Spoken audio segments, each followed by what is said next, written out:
Hey guys, what's up? I think this thing's recording. I can't really tell. I have a terrible sun glare, but that's just because it's a beautiful day. So happy I'm actually wearing flip-flops, but I'm not going to show you that because I like you guys and you don't need to see my feet. But anyhow, that has absolutely nothing to do with what I have to say. I was just driving to an appointment and I'm thinking about how much my life has changed in the last year. And, you know, I kind of wanted to share a little bit with you guys because, you know, in 2017, I definitely took a break from my real estate career, and I've been a licensed realtor since 2008. So it was almost 10 years, and I had an opportunity, and it was an opportunity to pursue something that I'm super passionate about, and it's creative and artistic and all the things that I just love.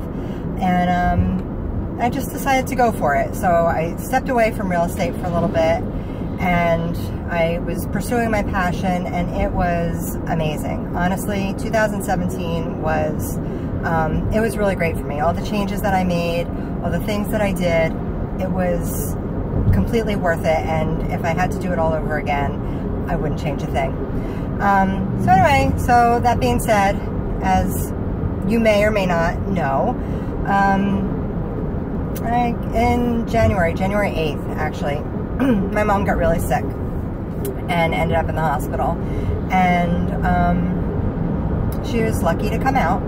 And I am so very grateful that she came home and she was released from the hospital to me, to my care. And for a good 5 weeks after she was released from the hospital,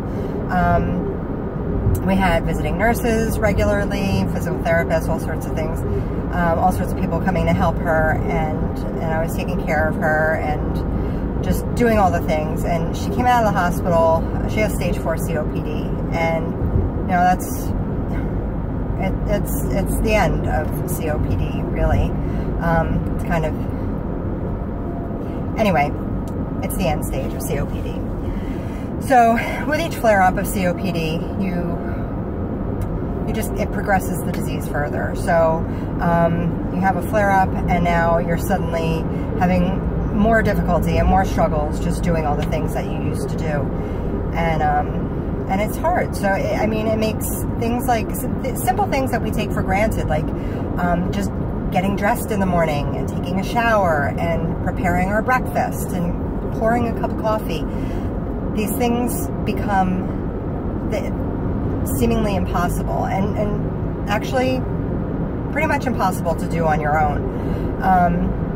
So she needs a lot of help. So I could not, in good conscience, go back to a job that was an hour or more away from my home, an hour or more away from my parents, and my parents already live over an hour away from me. So it was just, it would have been impossible for me to go back and to be able to be there for my parents at the same time. So I made the decision that I would not go back to work, that and I would return to my real estate career, which has always been very, very good to me, and I love it, and I've been very successful, and so I'm excited to be back. And so now I can do that, and it's still something that I love, and still something that I'm passionate about, and I do get to still be creative in my marketing and all those things.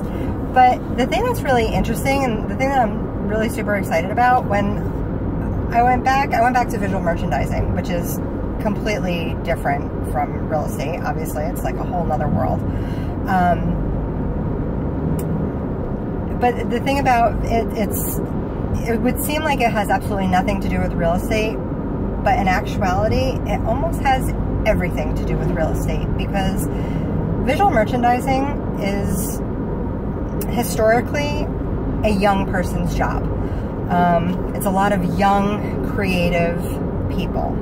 And so what does that mean? That means that they're a lot of millennials. And, you know, having been in real estate for a while, I go to all these classes and I go to conferences and summits and things like that, and they all talk about, oh, you have to, you know, cater to the millennials. They are the next generation. They're actually 32% of our current buyer pool, first-time home buyers, and they're actually, the millennial generation right now is has a higher population than the baby boomers, which has been the largest population in the United States for several decades. So the millennials are taking over the world.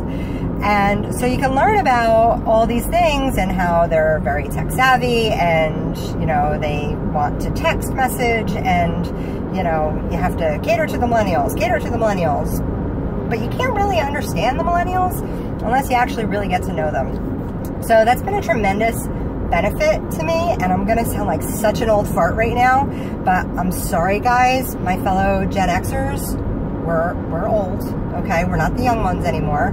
So that kind of sucks, but it actually last year was really cool because I got to work so closely and I made such great friends with so many young people, and I really got to understand their culture, and it's so completely different than it was when, you know, we were all in our 20s.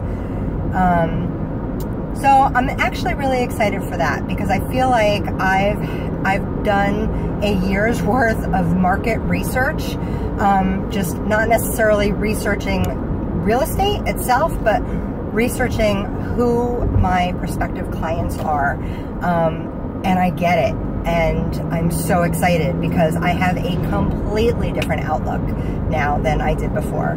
So, so anyway, I just wanted to share that with you guys. I'm excited. I'm excited to be back in real estate. I'm excited to take what I've learned from these awesome young people that, you know, actually didn't make me feel like an old lady hanging out with them and stuff. But, you know, it was cool. And I'm glad that I had that experience, but now I'm really glad to be back. So that's it. Thanks for listening. Thanks for watching. And hey, if you need any help in the real estate market, you know where to find me. Bye.